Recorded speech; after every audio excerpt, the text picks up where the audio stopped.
बहुत पीड़ा हो रही है मैया। हाँ नन्ना, तू घर चल, मैं तुझे औषधि लगा दूंगी। हल्दी का लेप लगाऊंगी ना, झट से ठीक हो जाएगा। चल चल।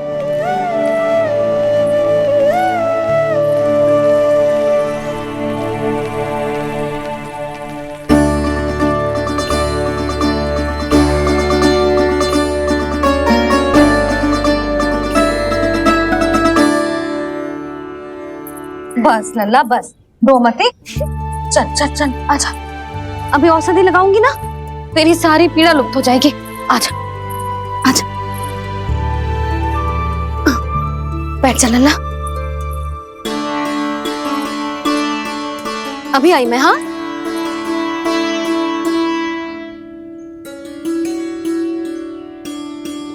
मैया। अरे तो अभी तक रो रो है? क्या कह रही थी सारी गोपियां? बता। के मेरा लल्ला श्री नारायण का अवतार है, दिव्य है, भगवान है। और जो भगवान इतनी छोटी सी चोट पे रोते हैं क्या? इतनी तो लगी भी ना है तुझे, जितना तो तू आ ऊ कर रो है।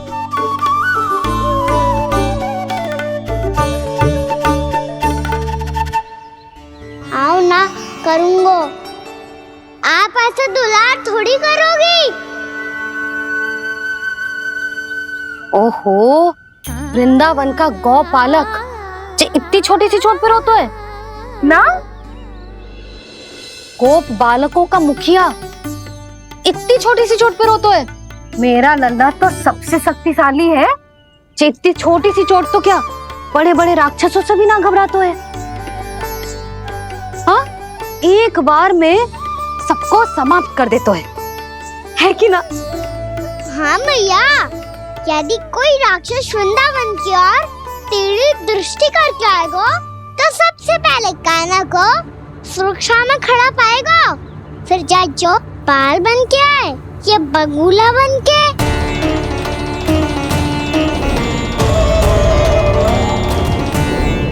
ना लल्ला, सोचो भी मती। वृंदावन की सुरक्षा करना तेरा दायित्व ना है। तुझे और कोई संकट का सामना करने की आवश्यकता ना है। अभी तो मेरी पीड़िता का हरण कर रही थी, अचानक से क्या हो गया मैया को? कोई आवश्यकता ना है तुझे ऐसे संकटों का सामना करने की। आने दे आज तेरे बाबा को, सीधा सीधा बोल दूंगी। बहुत हो गए उनके तर्क वितर्क। मेरा फूल सा लल्ला वन में अकेले गौचारण के लिए ना जाएगो। आज बगुले ने निकल लियो, कल कछु और हो जाए तो? नारायण ना करे, कहीं कछु ऊंच नीच तुझे कछु हो जाए तो? मैं तो जीते जी मर जाऊंगी।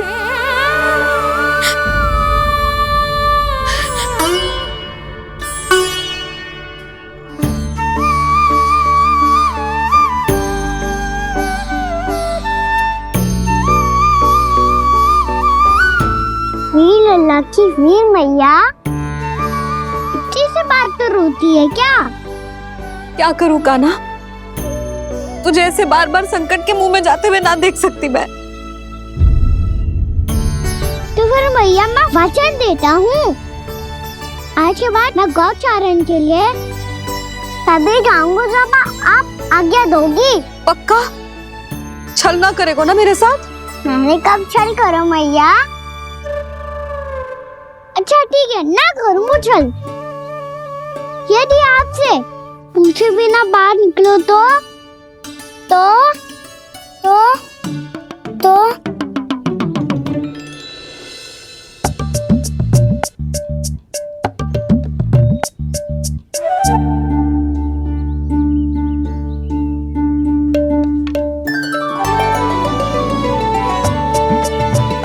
ये रही आपकी छड़ी और ये रही मेरी पीठ। ठीक, बिना तापर तोड़। ठीक है, जब तूने अपना दंड निर्धारित कर ही लियो है तो सोच ले अब अगर तूने मेरी बात ना मानी तो तोड़ तोड़ छड़ी पड़ेगी, समझ आई?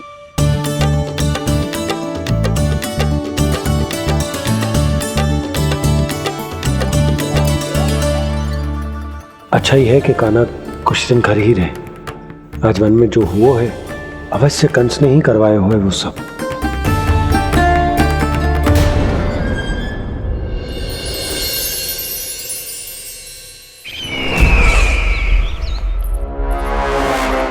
आपका ये धनुष तो सबसे अधिक शक्तिशाली था महाराज, ये कैसे टूट गया? कहीं ये बकासुर की पराजय का संकेत तो?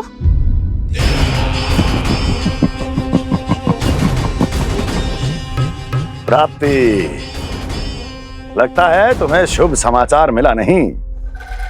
उस बकासुर ने उस विष्णु अवतार को जीवित ही निगल लिया है। अरे अब तक तो उस नन्हे से बालक को पचा भी चुका होगा वो। उसके तन में रक्त बनकर वो विष्णु अवतार और उसकी शक्तियां दौड़ रही होंगी। क्षमा कीजिए महाराज। क्षमा कीजिए, इस अशुभ से मुख से शुभ समाचार आने दो। माथे के बल को ढीला करो, चेहरे पर मुस्कान लाओ और कहो, महाराज, वृंदावन में मातम फैल चुका है। मैं ऐसा ही करता महाराज, यदि सूचना सत्य होती तो।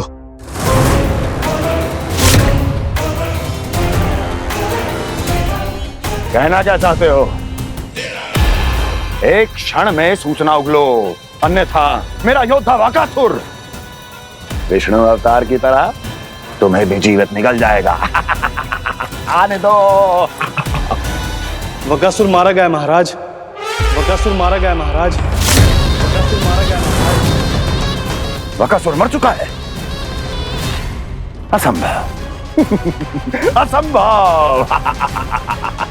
बकासुर ने उस बालक को निगल तो लिया था, पर उसकी सुरक्षा करने के लिए सभी देवता वहां प्रकट हो गए, पर फिर भी कोई बकासुर का सामना नहीं कर पाया। और फिर क्या हुआ? वो बालक स्वयं ही बकासुर के उदर से बाहर आ गया और उसकी चोंच तोड़कर उसकी हत्या कर दी।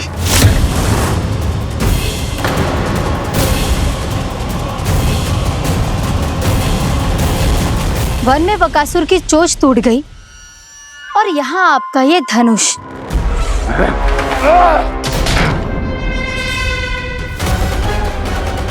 केवल नहीं टूटा तो आपका ये भ्रम महाराज। क्षमा कीजिएगा महाराज, आपका भ्रम टूटना आवश्यक है।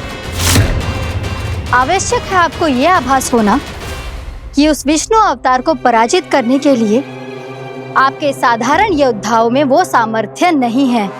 अच्छा सर, उतना तृणावर्त बकासुर, ये सब साधारण नहीं थे प्राप्ति, साधारण नहीं थे।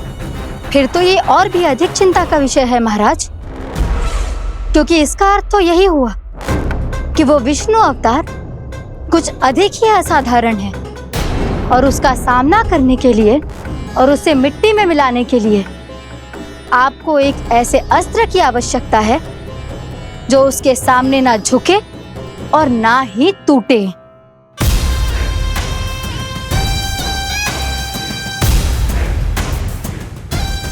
तो फिर मैं ऐसा ही अस्त्र ढूंढूंगा, चाहे आकाश पाताल एक क्यों ना करना पड़े मुझे, 10 दिशाएं 14 भुवन क्यों ना नापने पड़े मुझे। मैं उस अस्त्र को अवश्य ढूंढ निकालूंगा जो उस विष्णु अवतार के प्राणों की डोरी इस धनुष की तरह तोड़ सके।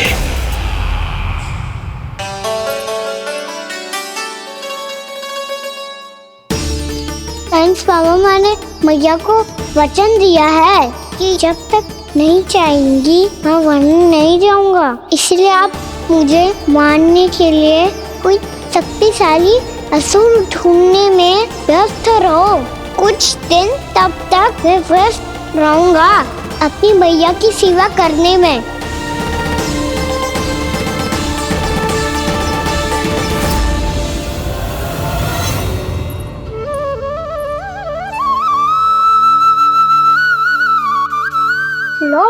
तुलसी जी को चढ़ाने के लिए जल।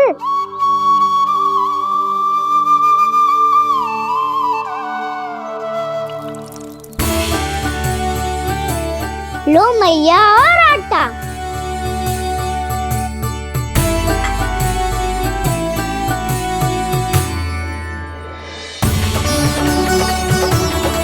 लो मैया बेलन।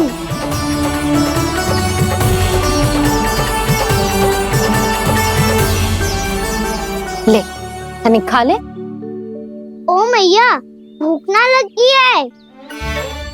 बिना भूख के खाने से क्या लाभ? और तेरा जब पेट तो कह रहा है कि उसे भोजन चाहिए। और लाभ कैसे ना है लल्ला? भोजन का लाभ है ना, तन को पोषण मिलेगो, स्वास्थ्य बनेगो, जे तेरी भुजाओं में शक्ति आ जाएगी ताऊ के जैसी, ताऊ से भी अधिक। तेरे जे केस भी लंबे हो जाएंगे। सच्ची मैया? सच्ची। माप के देख लियो नित्य दिन। तनिक खा।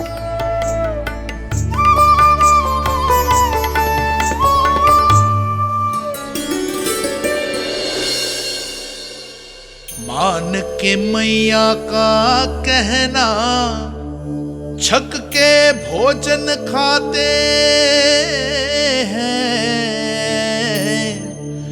नित्य मापते भुजा केश, पर ज्यों का त्यों ही पाते हैं।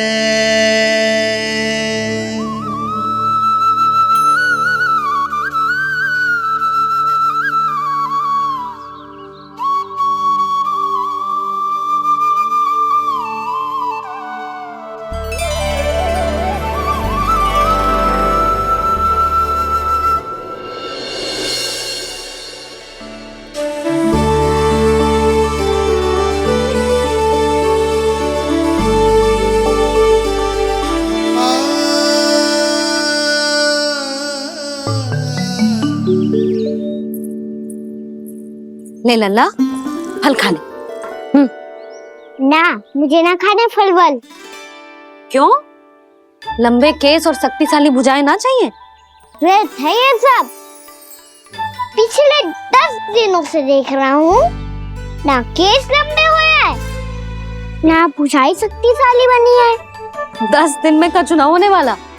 10 सप्ताह ऐसे खाएगो ना, तब जाके कुछ बदलाव दिखेगो। समझ आई? चल अब खा ले। वैसे भी मुझे बहुत सारी तैयारियां करनी है आज।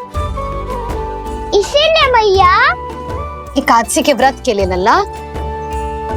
सुनो जी, सारी सामग्री आ गई? हाँ, तुमने जो कही थी सब ले आए हूँ।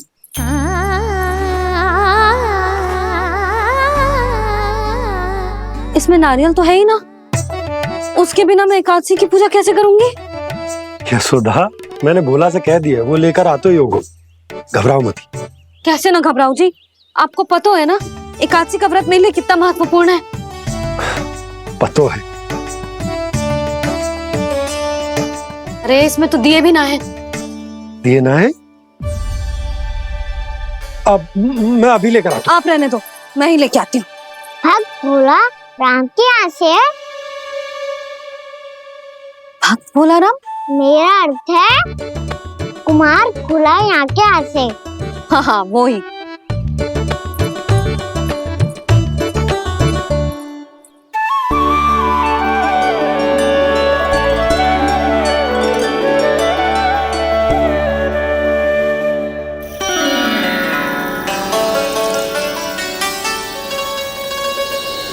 श्री हरि, श्री हरि, मेरे श्री हरि।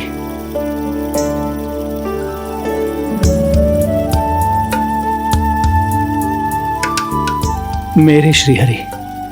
भोला राम, मेरी मटकी तैयार है? मेरे श्री हरि, मेरे श्री हरि।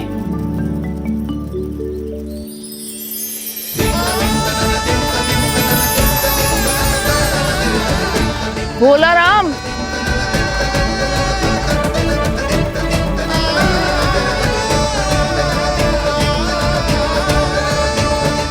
भोला काका, ओ भोला काका,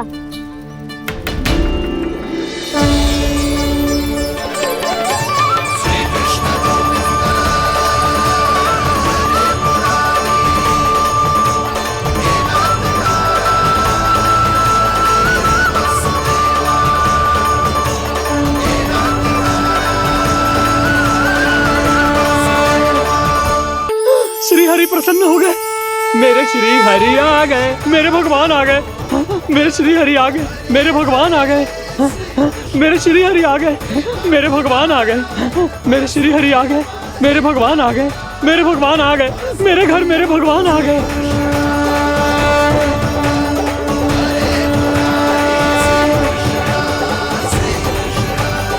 मेरे घर आ गए, मेरे श्री हरि आ गए, हाँ मेरे श्री हरि आ गए।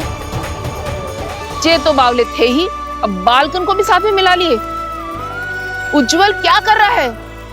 अरे ठहर जा बोला।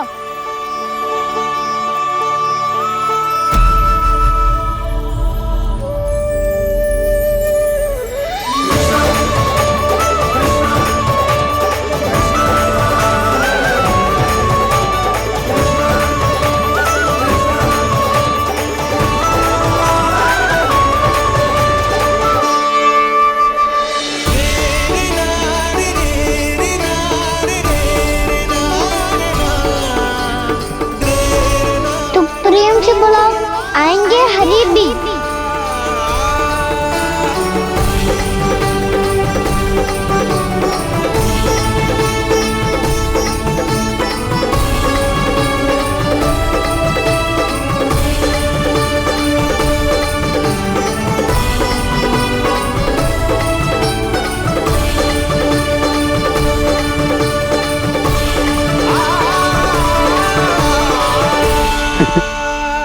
क्या वो गाना? किसकी धुन में झूम रहा तू? निर्मल निशा भक्ति की धुन में।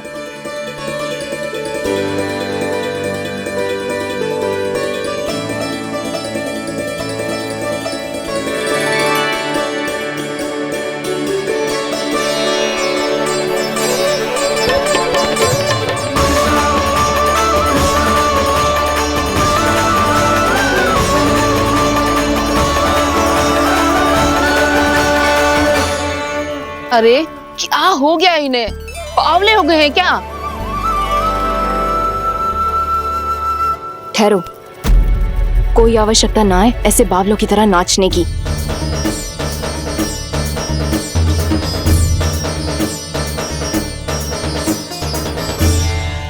बावले ना है मौसी, भक्ति में रम गए हैं। बस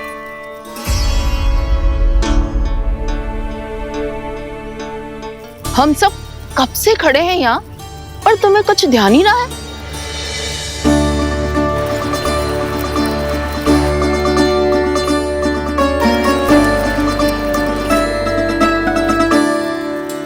नाच गाने में ऐसे मगन हुए कि हमें देखा भी ना।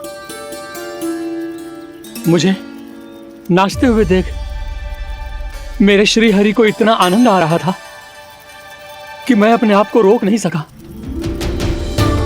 और वैसे भी मेरे जन्म का एकमात्र उद्देश्य है श्री हरि की सेवा करना, श्री हरि को प्रसन्न करना। तुम बावले हो भोलाराम, या हमें बावला बना रहे हो? श्री हरि और तुम्हें देख रहे हैं। हाँ, अभी वो यहीं थे, देख रहे थे। भोला काका, आपने भी ना अति कर दी। अब हमें भी बताओ तनी, कहाँ थे श्री हरि?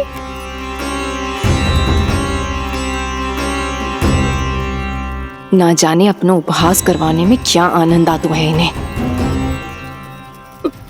देखो, अब तुम सच मानो या झूठ, लेकिन हमरे श्री हरि यहीं थे, इसी चाक पर अभी। हाँ, लो सुन लो इस मूर्ख की बात। श्री हरि को और कोई स्थान ना मिलो जो इसके मिट्टी के चाक पे आकर बैठेंगे। श्री हरि को और कोई स्थान ना मिलो जो इसके मिट्टी के चाक पे आकर बैठेंगे। श्री हरि को और कोई स्थान ना मिलो जो इसके मिट्टी के चाक पे आकर बैठेंगे। जैसी मैया भैंस और लल्ला, दोनों का कुछ पता ही ना चल तो कब किस बात पर प्रसन्न हो जाए और किस बात पर रुष्ट। अरे मैं भला असत्य क्यों बोलूंगा? अभी अभी यही थे श्री हरि। हाँ,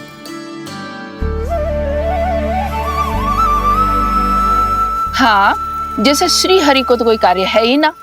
वो तो आतुर होके बैठे रहते हैं कब तुम हरि हरि बुलाओ और वो दौड़े चले आए। भगवान तो भक्तों के पास आने के लिए सदैव आतुर रहते हैं, बल्कि सत्य तो यह है कि भक्तों के मन में ही निवास करते हैं भगवान।